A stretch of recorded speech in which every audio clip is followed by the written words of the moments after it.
ದೇವರು ಪ್ರೀತಿಸುವ ಪ್ರೀತಿಯ ಬಿಗ್ ಜೆ ಟಿ ವಿ ಪ್ರಿಯ ವೀಕ್ಷಕರಿಗೆ ನಮ್ಮ ಕರ್ತನಾದ ಯೇಸು ಕ್ರಿಸ್ತನ ಹೆಸರಿನಲ್ಲಿ ನಿಮ್ಮನ್ನು ವಂದಿಸಿ ಸ್ವಾಗತ ಬಯಸ್ತಿದ್ದೇವೆ. ಬನ್ನಿರಿ, ದೇವರ ವಾಕ್ಯವನ್ನು ಇಂದು ನಾವು ಅಧ್ಯಯನ ಮಾಡಿಕೊಳ್ಳೋಣ. ಇಂದಿನ ನಮ್ಮ ಅಧ್ಯಯನ ಯೋಹಾನನು ಬರೆದ ಸುವಾರ್ತೆ, the gospel according to John chapter 14, 14ನೇ ಅಧ್ಯಾಯ 15ರಿಂದ ಕೊನೆಯವರೆಗೆ ಇರುವಂಥ, ಅಂದರೆ 15ರಿಂದ 31 ವಚನಗಳವರೆಗೆ ಇರುವಂಥ ವಾಕ್ಯ ಭಾಗದಿಂದ ನಾವು ಅಧ್ಯಯನ ಮಾಡಿಕೊಳ್ಳಲಿಕ್ಕಿದ್ದೇವೆ. ಈ ವಾಕ್ಯ ಭಾಗದಲ್ಲಿ, ಅಂದರೆ ಯೋಹಾನ 14, 15ರಿಂದ 31 ವಚನಗಳಲ್ಲಿ ಪ್ರೀತಿಯ 13 ಶಕ್ತಿಗಳನ್ನು ನಾವು ನೋಡ್ಕೊಳ್ತೇವೆ ರೀ. 13 powers ಆಫ್ ಲವ್, ಪ್ರೀತಿಯ 13 ಶಕ್ತಿಗಳು. ಪ್ರೀತಿಯ 13 ಶಕ್ತಿಗಳು ಅಂತ ಹೇಳ್ಬಿಟ್ಟು ನಾವು ನೋಡುವಾಗ ಆ ಪ್ರೀತಿಗೆ ಎಷ್ಟು ಶಕ್ತಿ ಇದೆ, ಏನೆಲ್ಲ ಮಾಡ್ತದೆ ಎಂಬುದನ್ನು ನಾವು ನೋಡಲಿಕ್ಕುಂಟು. ಆದ ಕಾರಣ 14ನೇ ಅಧ್ಯಾಯ ಯೋಹಾನನು ಬರೆದ ಸುವಾರ್ತೆಯ 15ನೇ ವಚನದಲ್ಲಿ ಸ್ವಾಮಿ ಒಂದು ಮಾತು ಹೇಳ್ತಾರೆ, ನೀವು ನನ್ನನ್ನು ಪ್ರೀತಿಸುವವರಾದರೆ ನನ್ನ ಆಜ್ಞೆಗಳನ್ನು ಅನುಸರಿಸುವಿರಿ. ಹಾಗಾದರೆ ಮೊಟ್ಟ ಮೊದಲನೇ ಪ್ರೀತಿಯ ಶಕ್ತಿ ಏನಂತ ಹೇಳಿದರೆ, ಇಟ್ ಮೇಕ್ಸ್ ಟು ಒಬೇ, ವಿಧೇಯರಾಗುವುದಕ್ಕೆ ಅದು ನಡೆಸ್ತದೆ.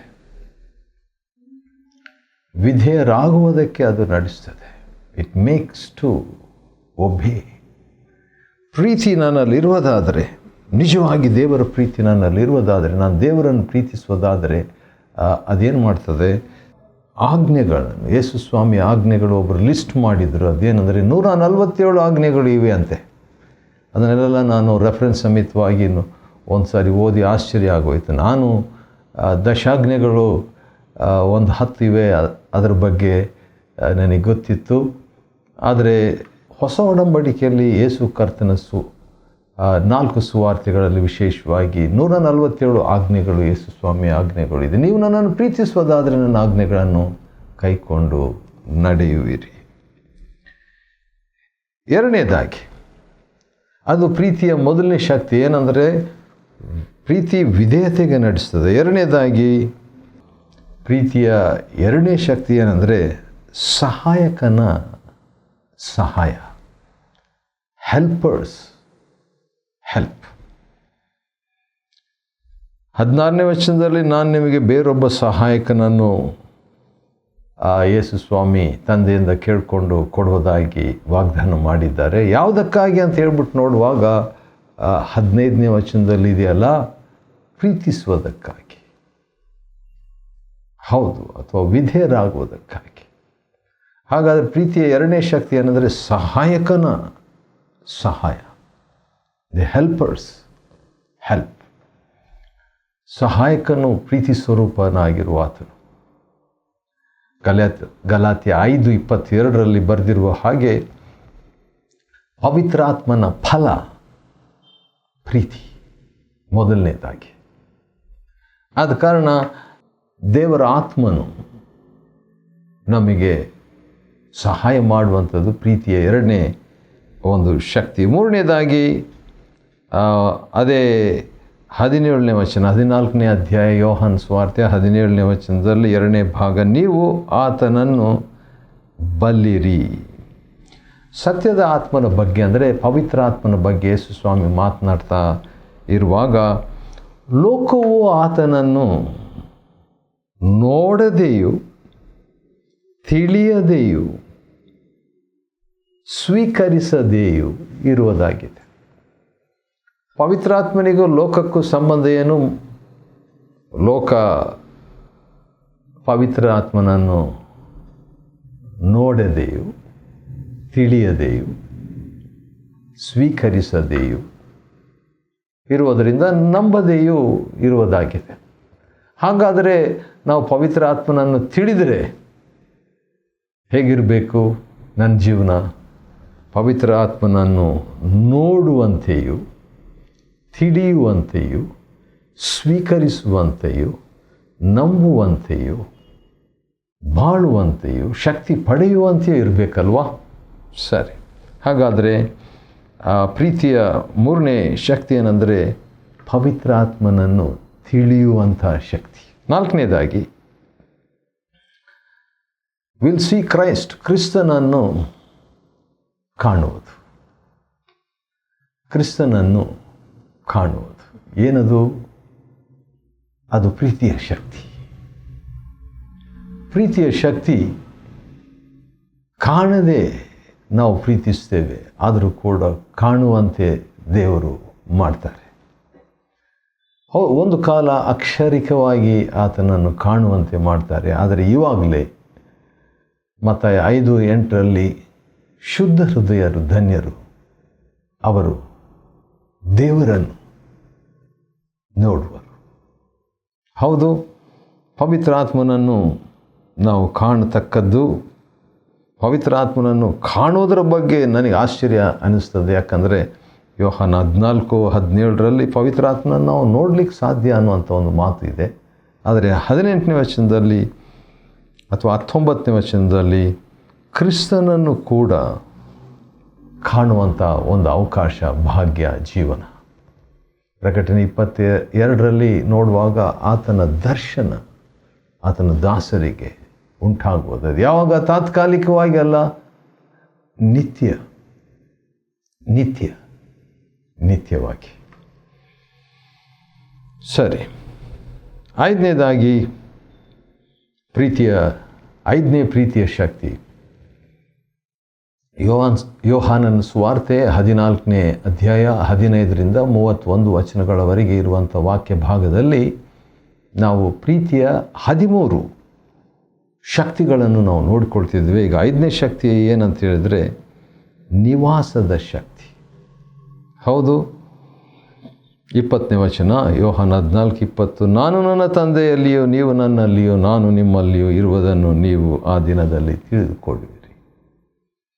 ಹಾಗಾದರೆ ನಿವಾಸದ ಶಕ್ತಿ, ದಿ ಪವರ್ ಆಫ್ ಇನ್ಡ್ವೆಲ್ಲಿಂಗ್, ಅದು ಪ್ರೀತಿಯ ಶಕ್ತಿ. ಪ್ರೀತಿಸದೆ ಒಬ್ಬರೊಬ್ಬರು ಹೃದಯದಲ್ಲಿ ಬಾಳಲಿಕ್ಕೆ ಆಗಲ್ಲ.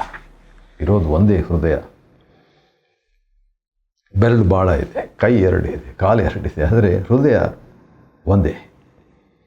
ಸರಿ, ನಾವು 7ನೇದಾಗಿ ಅಥವಾ 6ನೇದಾಗಿ ನೋಡುವಾಗ ಪ್ರೀತಿಯ 6ನೇ ಶಕ್ತಿಯನ್ನು ನಾವು ನೋಡ್ಕೊಳ್ತೇವೆ. ಅದೇನಂತ ಹೇಳಿದರೆ ಅದೇ 21ನೇ ವಚನ, ನನ್ನ ಆಜ್ಞೆಗಳನ್ನು ಕೈಕೊಳ್ಳುವವರೇ ನನ್ನನ್ನು ಪ್ರೀತಿಸುವವರು. ನನ್ನನ್ನು ಪ್ರೀತಿಸುವವನು ನನ್ನ ತಂದೆಗೆ ಪ್ರಿಯನಾಗಿರುವನು. ಪ್ರೀತಿಯ ಮತ್ತೊಂದು ಶಕ್ತಿ ಏನಂದರೆ ತಂದೆಗೆ ಪ್ರಿಯರಾಗಿರುವಂಥದ್ದು. ತಂದೆಗೆ ಪ್ರಿಯರಾಗಿರುವಂಥ ಒಂದು ಶಕ್ತಿ. ಅದು ಅವಕಾಶ, ಶಕ್ತಿ, ಅನುಕೂಲ, ಸಂಬಂಧ ಹೀಗೆಲ್ಲ ಹೇಳ್ಬೋದು. ಆದರೂ ಕೂಡ ನಾವು ಅಲ್ಲಿ ನೋಡುವಂಥದ್ದು ಏನಂದರೆ ತಂದೆ ಪ್ರೀತಿಸುವಂಥ ಒಂದು ಅವಕಾಶ. ಅದನ್ನು ಯೇಸುಸ್ವಾಮಿ ಹೇಳುವಾಗ ಅದೊಂದು ಸ್ಪೆಷಲ್ ಅಂತ ನಾವು ತಿಳ್ಕೊಳ್ಬೇಕಾಗ್ತದೆ. 7ನೇದಾಗಿ ಪ್ರೀತಿಯ 7ನೇ ಶಕ್ತಿ ಏನಂದರೆ ಕ್ರಿಸ್ತನ ಪ್ರಕಟಣೆ. ಪ್ರೀತಿಯ 7ನೇ ಶಕ್ತಿ ಏನಂತ ಹೇಳಿದರೆ ನಾನು ಅದೇ 21ನೇ ವಚನ ಯೋಹಾನ 14 2ನೇ ಭಾಗದಲ್ಲಿ ನಾನು ಅವನನ್ನು ಪ್ರೀತಿಸಿ ಅವನಿಗೆ ನನ್ನನ್ನು ತೋರಿಸಿಕೊಳ್ಳುವೆನು. ವಾವ್, ಇವೆಲ್ಲ ಪ್ರೀತಿಸಿ ತೋರಿಸಿಕೊಳ್ಳುವೆನು. The power of love. Yesu ಸ್ವಾಮಿ, ನಾನು ನಿಮ್ಮನ್ನು ಪ್ರೀತಿಸಿ ನಿಮ್ಮನ್ನು ಪ್ರಕಟಿಸಿಕೊಳ್ತೇನೆ. ಹಾಗಾದರೆ ಪ್ರೀತಿ ಅನುಭವಕ್ಕೆ ನಡೆಸ್ತದೆ. ಆ ಪ್ರೀತಿ ಆ ವ್ಯಕ್ತಿಯ ಅನುಭವಕ್ಕೆ ನಡೆಸುವಂಥದ್ದಾಗಿದೆ. ಹೌದು, ಹೆಚ್ಚೆಚ್ಚಾಗಿ ಈ ಕ್ರಿಸ್ತನನ್ನು ನಾವು ಅನುಭವಿಸಬೇಕು, ತಿಳಿಯುವಂತೆ ದೇವರಾತ್ಮ ಸಹಾಯಿಸಲಿ. 8ನೇದಾಗಿ ಅಂದ ಹಾಗೆ ಯೋಹಾನ 14ನೇ ಅಧ್ಯಾಯದಿಂದ 15ರಿಂದ 31 ವಚನಗಳವರೆಗೆ ಇರುವಂಥ ವಾಕ್ಯ ಭಾಗದಲ್ಲಿ ನಾವು ಪ್ರೀತಿಯ 13 ಶಕ್ತಿಗಳನ್ನು ನಾವು ನೋಡ್ಕೊಳ್ತಾ ಇದ್ವಿ. ಈಗ ಅರ್ಧ ಮುಗೀತು, ಹತ್ರ ಇನ್ನೂ 8ನೇದನ್ನು ನಾವು ನೋಡಲಿಕ್ಕಿದ್ದೇವೆ. ಅದೇನಂತ ಹೇಳಿದರೆ ಟ್ರಿನಿಟಿ ಅಬೌಟ್, ತ್ರೈಕತ್ವದ ನಿವಾಸ. ನೋಡಿ 23ನೇ ವಚನದಲ್ಲಿ, ಯಾವನಾದರೂ ನನ್ನನ್ನು, ಯೋಹಾನ 14:23 ಯಾವನಾದರೂ ಅಥವಾ ಯಾರಾದರೂ ನನ್ನನ್ನು ಪ್ರೀತಿಸುವುದಾದರೆ ಅಂಥ ವ್ಯಕ್ತಿ ನನ್ನ ವಾಕ್ಯಗಳನ್ನು ಕೈಕೊಳ್ತಾರೆ, ನನ್ನ ತಂದೆಯವರನ್ನು ಪ್ರೀತಿಸುವರು. ನಾವು ಅಂಥ ವ್ಯಕ್ತಿಯ ಬಳಿಗೆ ಬಂದು ಆತನೊಂದಿಗೆ ನಿವಾಸ ಮಾಡಿಕೊಳ್ಳುವೆವು. ಹೌದು, ತಂದೆ ಮಗ ಬಂದಿರುವಾಗ ಈಗಾಗಲೇ ಬೇರೊಬ್ಬ ಸಹಾಯಕನಂತ 16ನೇ ವಚನ. ಹಾಗಾದರೆ ತಂದೆ ಮಗ ಪವಿತ್ರಾತ್ಮ ತ್ರಯೇಕ ದೇವರ ನಿವಾಸ. ವಾವ್! ತ್ರಯೇಕ ದೇವರ ನಿವಾಸ ಒಬ್ಬ ವ್ಯಕ್ತಿಯಲ್ಲಿರುವುದಾದರೆ ಕೃಪೆ, ಪ್ರೀತಿ, ಅನ್ಯೋನ್ಯತೆ ಈ 3 ಇರ್ತೈತೆ ರೀ. ಹೌದು, ಇದು ಪ್ರೀತಿಯ ಶಕ್ತಿ. ಪ್ರೀತಿ ಕೃಪಾಶಕ್ತಿಯನ್ನು, ತಂದೆಯ ಪ್ರೀತಿಯನ್ನು, ಅನ್ಯೋನ್ಯತೆಯನ್ನು ಉಂಟು ಮಾಡುವುದಾಗಿದೆ ಅಥವಾ ಶಕ್ತಿ ಕೊಡುವುದಾಗಿದೆ, ಆಕ್ಟಿವೇಟ್ ಮಾಡಲಿಕ್ಕೆ. ಪ್ರೀತಿ ತ್ರಯೇಕ ದೇವರು ಇರುವಾಗ ಈ ತ್ರಯೇಕ ಅಥವಾ 3 ಶಕ್ತಿಗಳನ್ನು ಅನುಭವಿಸ್ಬೋದು. 9ನೇದಾಗಿ ಎಲ್ಲದರ ಬಗ್ಗೆ ಬೋಧನೆ ಹೊಂದುವ ಶಕ್ತಿ. ಯಾಕಂದರೆ ಪವಿತ್ರಾತ್ಮನ ಬಂದಾಗ ಯೋಹಾನ 14ನೇ ಅಧ್ಯಾಯ ಮತ್ತು 26ನೇ ವಚನದಲ್ಲಿ, ನಾನು ಕಳಿಸಿಕೊಡುವ ತಂದೆಯ ಹೆಸರಿನಲ್ಲಿ ನಾನು ಕಳಿಸಿಕೊಡುವಂಥ ಸಹಾಯಕ ಪವಿತ್ರಾತ್ಮನು ಎಲ್ಲವನ್ನು ನಿಮಗೆ ಬೋಧಿಸಿ. ವಾವ್! ಪವಿತ್ರಾತ್ಮನು ಎಷ್ಟು ಬೋಧನೆ ನಮಗೆ ಮಾಡ್ತಾರೆ. ಎಲ್ಲವನ್ನು, ಇನ್ನೊಂದು ಸರಿ ಹೇಳ್ತೀನಿ, ಎಲ್ಲವನ್ನು. ಹೌದು, ಇನ್ನೊಂದು ಕೊನೆಯ ಸಾರಿ, 3ನೇ ಸಾರಿ ಹೇಳ್ತೀನಿ, ಎಲ್ಲವನ್ನು. ಹೌದು, ಪವಿತ್ರಾತ್ಮನು ಎಲ್ಲವನ್ನು ಬೋಧಿಸುವಾಗ ನಾವು ಎಲ್ಲವನ್ನು ತಿಳಿತೇವೆ. ವಾವ್! ಆಶ್ಚರ್ಯ. ಕೆಲವು ದಿವಸಗಳ ಹಿಂದೆ ಸ್ಯಾಮ್ ಚಲದುರೆ ಅಯ್ಯನವರು ಮಾತನಾಡ್ತಾ ಇದ್ದಾಗ ನನ್ನ ಒಂದು ಸಂಗತಿ ಕೇಳಿ ನನಗೆ ಆಶ್ಚರ್ಯ ಆಯಿತು. ಅವರು ಎಫೆಸದವರಿಗೆ ಬರೆದ ಪತ್ರಿಕೆ ವಿವರಿಸ್ತಾ ಇರುವಾಗ ಒಂದು ಮಾತು ಹೇಳಿದರು 3ನೇ ಅಧ್ಯಾಯದಲ್ಲಿ. ಅದೇನಂತ ಹೇಳಿದರೆ, ಜ್ಞಾನಕ್ಕೆ ಮೀರುವಂಥದ್ದನ್ನು ಕೂಡ ದೇವರು ನಮಗೆ ಕೊಡ್ತಾರೆ. ಸೊಲೊಮೋನನಿಗೆ ಜ್ಞಾನವನ್ನು ಉಸುಬಿನಷ್ಟು ಕೊಟ್ಟಿರುವಾಗ, 1 ಕೊರಿಂಥ 2:16, ನಮಗಾದರೂ ಕ್ರಿಸ್ತನ ಮನಸ್ಸು ದೊರಕಿತು. ಎಲ್ಲವನ್ನು ಬೋಧಿಸುವ ಶಕ್ತಿ, ಅದು ಪ್ರೀತಿಯ ಶಕ್ತಿ. ಸುಮ್ಮನೆ ಅದು ಬಂದಿಲ್ಲ ನಮಗೆ, ಪ್ರೀತಿಯಿಂದ ದೇವರು ಕೊಟ್ಟಿರುವಂಥದ್ದು ಪ್ರೀತಿಯ ಶಕ್ತಿ. 10ನೇದಾಗಿ ಪ್ರೀತಿಯ ಮತ್ತೊಂದು ಶಕ್ತಿ ಅದೇನಂತ ಹೇಳಿದರೆ, ಅದೇ 26ನೇ ವಚನದ ಕೊನೆಯ ಭಾಗದಲ್ಲಿ, ನಾನು ನಿಮಗೆ ಹೇಳಿದ್ದನ್ನೆಲ್ಲ ನಿಮ್ಮ ನೆನಪಿಗೆ ತರುವಂಥ ಶಕ್ತಿ. ವಾವ್! ಪವಿತ್ರಾತ್ಮನ ಶಕ್ತಿ ಎಂಥ ಶಕ್ತಿ! ಎಲ್ಲವನ್ನು ಬೋಧಿಸೋದು, ರೆವಲೇಷನ್ ಆಫ್ ಎವ್ರಿಥಿಂಗ್. ಕ್ರಮೇಣ ಅದು ಆಟೋಮೆಟಿಕ್ ಅಲ್ಲ. ಆ ಒಂದು ಸಾಧನೆ, ಆ ಒಂದು ಬೀಜ, ಆ ಒಂದು ಆತ್ಮ, ಆ ಒಂದು ಸಾಮರ್ಥ್ಯ ನಮ್ಮಲ್ಲಿದೆ. ಆದರೆ ಆ ಸಾಮರ್ಥ್ಯವನ್ನು ಬಿಡುಗಡೆ ಮಾಡಬೇಕು, ಆ ಸಾಮರ್ಥ್ಯವನ್ನು ಅನ್ವಯಿಸಿಕೊಳ್ಬೇಕು, ಆ ಸಾಮರ್ಥ್ಯದಲ್ಲಿ ನಾವು ಪ್ರಗತಿಯನ್ನು ಹೊಂದಬೇಕು. ಹೌದು, ನಾನು ನಿಮಗೆ ಹೇಳಿದ್ದನ್ನೆಲ್ಲ, ಯೇಸುಸ್ವಾಮಿ ಏನೆಲ್ಲ ಹೇಳಿದರು ಅದನ್ನೆಲ್ಲ ನಿಮಗೆ ನೆನಪಿಗೆ ತಗೊಂಬರ್ತಾರೆ ಅಂತ ಹೇಳಿದಾಗ, ಶಿಷ್ಯರಿಗೆ ಮಾತ್ರ ಇದು ಸೀಮಿತವಾದದ್ದಲ್ಲ. ಒಂದು ಎಕ್ಸಾಂಪಲ್ ಕೊಡಲ, ಒಂದು ಉದಾಹರಣೆ ಕೊಡಲ. ಯೇಸುಸ್ವಾಮಿ ಜೊತೆಯಲ್ಲಿ ಪೌಲನು 12 ಜನ ಶಿಷ್ಯರಲ್ಲಿ ಒಬ್ಬನಾಗಿದ್ನ? ಇಲ್ಲವೇ. ಆದರೆ 1 ಕೊರಿಂಥ 11ನೇ ಅಧ್ಯಾಯದಲ್ಲಿ ಕರ್ತನ ರಾತ್ರಿ ಭೋಜನದಲ್ಲಿ ಯೇಸುಸ್ವಾಮಿ ರೊಟ್ಟಿಯನ್ನು ತಕ್ಕೊಂಡು ದ್ರಾಕ್ಷಾರಸವನ್ನು ತಕ್ಕೊಂಡು ಅದೆಲ್ಲ ಹೇಳ್ತಾ ಇರುವಾಗ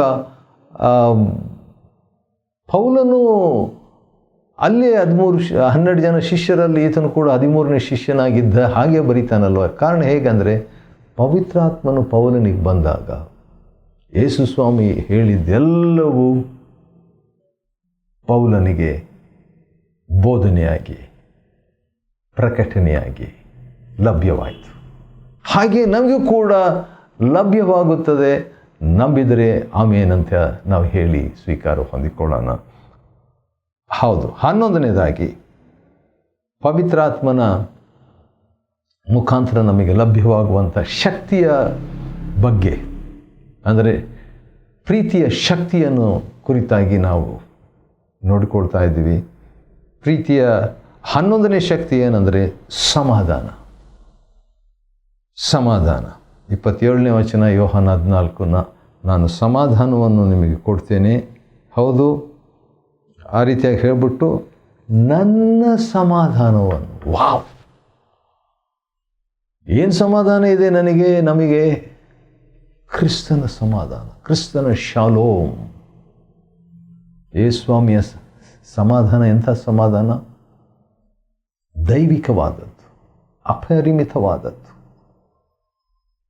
ಪವಿತ್ರಾತ್ಮನಿಂದ ಉಂಟಾದದ್ದು, ಪವಿತ್ರಾತ್ಮ ಫಲವಾಗಿರುವಂಥದ್ದು. ಹೌದು, ಅಂಥ ಸಮಾಧಾನ ಲೋಕ ಕೊಡುವಂಥ ಸಮಾಧಾನ ಅಲ್ಲ. ಲೋಕ ಕೊಡುವಂಥ ಸಮಾಧಾನನೇ ಕೆಲವು ಕಡೆಗಳಲ್ಲಿ ಸಮಾಧಾನ ಸುಧಾರಣೆಯಾಗಿ ಯುದ್ಧಗಳು ನಿಂತು ಒಳ್ಳೆಯ ಒಂದು ತೀರ್ಮಾನಕ್ಕೆ ಬರುವಂಥದ್ದನ್ನು ನಾವು ನೋಡಿ ಲೋಕ ಕೊಡುವಂಥ ಸಮಾಧಾನ.